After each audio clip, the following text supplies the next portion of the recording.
Hi నమస్కారం అండి. ఈరోజు ఇసిరికాయల ఊరగాయ చేసేది చూపించాను.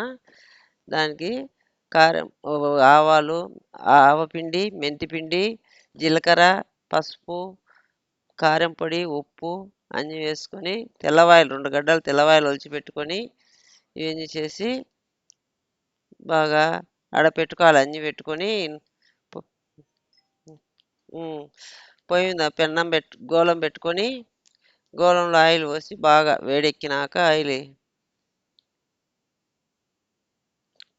వేడెక్కి సన్న మంట మీద విసిరికాయలు బాగా కడిగి ఆరబెట్టుకునేటివి శుభ్రంగా అవి నూనెలో వేసి బాగా వేయించుకోవాలి. సన్న మంట మీద వేయించుకొని చాలా సేపు వేయించుకోవాలి.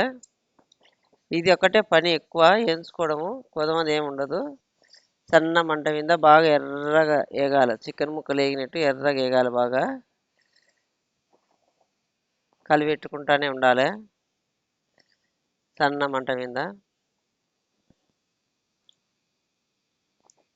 బాగా వేగాలి.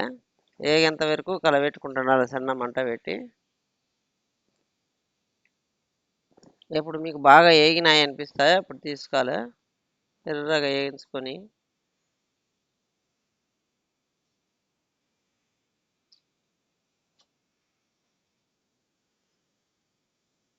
కలబెడతానే కూర్చోండి. బాగా వేయించుతూ ఉండాలి. బాగా వేగాలి. లోపల కండకుండా బాగా వేగితే టేస్ట్ వస్తుంది. సన్న మంట మీదనే వేగుతూ ఉండాలి. ఏం పని ఏమి ఉండదు, తొందరలో అవుతుంది అన్నీ అక్కడ పెట్టుకుంటే.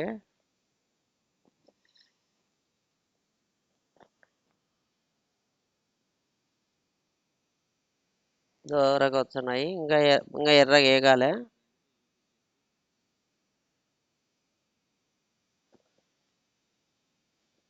మనం చికెన్ ముక్క ఎట్లా ఫ్రై చేసుకుంటామో అట్లా ఎర్రగా వచ్చేటట్టు వేయించుకోవాలి.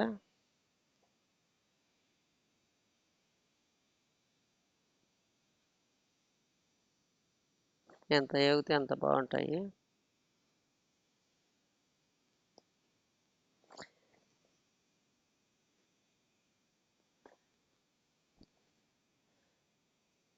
వెనకమ్మడే వేసుకొని కూడా తినొచ్చు. అది వేయించుకుని కలబెట్టి చేస్తానే వేసుకొని కూడా తినొచ్చు, బాగుంటుంది.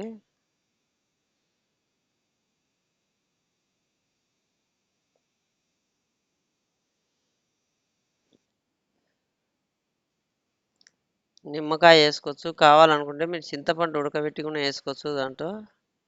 ఆ, కావాల్సినంత చింతపండు పులుసు కూడా వేసుకోవచ్చు ఉడకబెట్టుకొని. మేమైతే నిమ్మకాయలు వేసుకుంటున్నాము. కేజీకి 4 నిమ్మకాయలు వేసుకున్నాము. ఇప్పుడు మాకు సరిపోయింది. సరిపోకుంటే మళ్ళీ ఇంకా కోటి పిండి కూడా వేసుకోవచ్చు మళ్ళీ.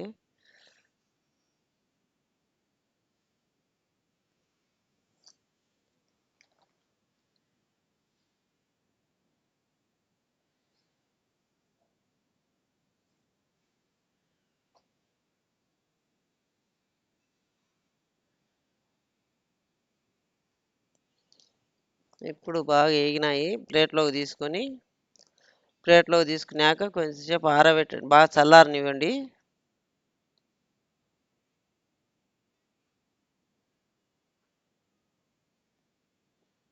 నిదానంగా అన్నీ తీసుకొని ప్లేట్లో వేసుకోండి. బాగా ఎర్రగా చేసుకోవాలి. ఎర్రగా వేయించుకోవాలి బాగా. పచ్చకాయ అనేది ఉండకుండా వేయించుకోవాలి.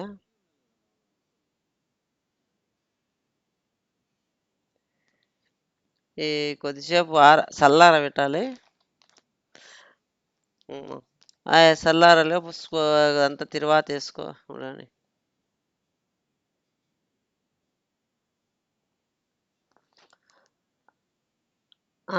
ఈ చల్లారేలోపు శనగబ్యాళ్ళు, ఆవాలు, మినపప్పు అన్నీ తిరువాతకి వేసుకొని జీలకర్ర జీలకర్ర అన్నీ బాగా ఎర్రగా వేగేంత వరకు వేయించుకొని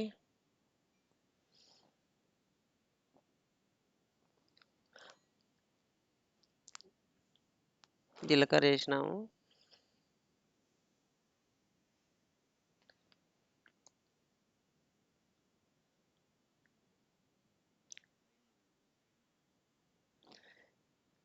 ఇప్పుడు ఇప్పుడు కరివేపాకు వేస్తున్నాము. కరివేపాకు వేసుకున్నాక ఒట్టిమిరపకాయలు వేసుకోండి కొన్ని. ఒట్టిమిరపకాయ నాకు కావాలంటే కొంచెం ఇంగువ వేసుకోండి. అన్నీ వేగినాక దాంతో పసుపు, ఒక స్పూన్ పసుపు,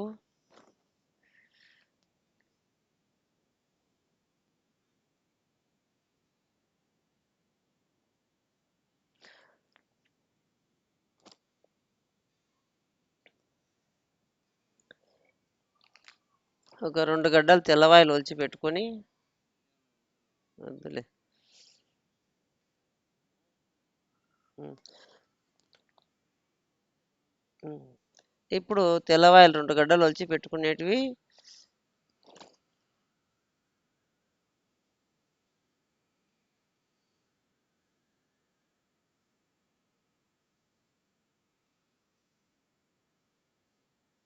ఇప్పుడు తెల్లవాయలు 2 గడ్డలు ఒలుచుకొని పెట్టుకునేటివి వేసుకొని నూనెలో అట్లా ఆరిపినాక నూనెలో వేసుకొని కొద్దిసేపు అట్లే పెట్టి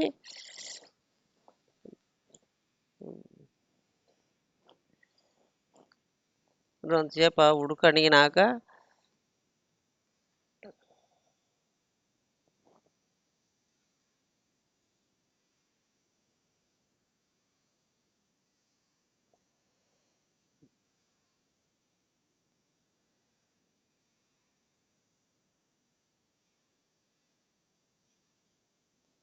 బాగా కలబెడతానే ఉండాలి.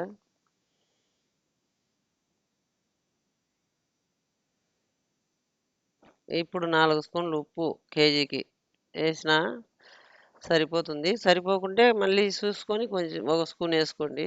నేనైతే 4 స్పూన్లు వేసిన.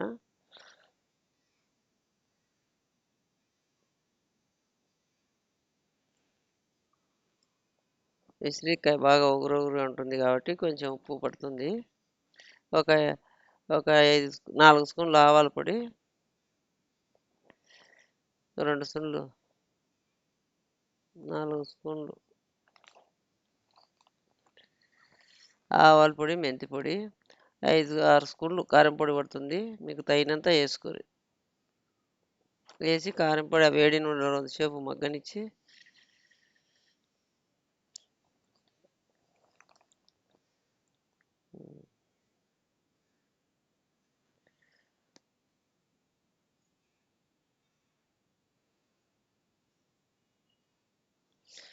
కొద్దిసేపు అది కింద పెట్టి ఇసిరికాయలు ఒలుచుకునేది ఉంది కదబి,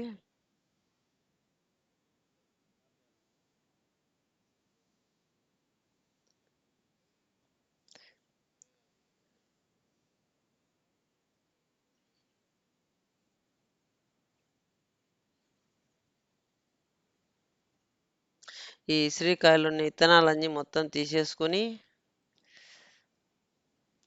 అన్ని కాయల్లో విత్తనాలు తీసుకొని వేడి నూనెలో వేసి కొద్దిసేపు అదే చల్లారింటుంది నూనె, తిరువాతలు అట్లే వేస్తే బాగుంటుంది. అన్నీ తీసి వేసుకొని మళ్ళీ చింతపులుసు నేనైతే 4 కాయలు వేసినాను. సరిపోకుంటే మళ్ళీ వేసుకోవచ్చు. తోలు విత్తనాలు తీసేసి వేస్తున్నది. విత్తనాలు ఉంటే బాగుండవు తినేటప్పుడు, స్కూల్కి అంత తీసుకుపోతేనే తీసేసినాము.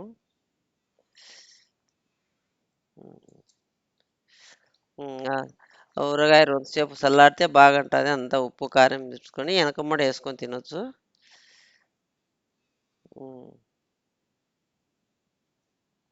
మీరు ఇష్టమైతే చింతపండు కూడా వేసుకోవచ్చు, ఏదైనా ఒకటి. ఉమ్.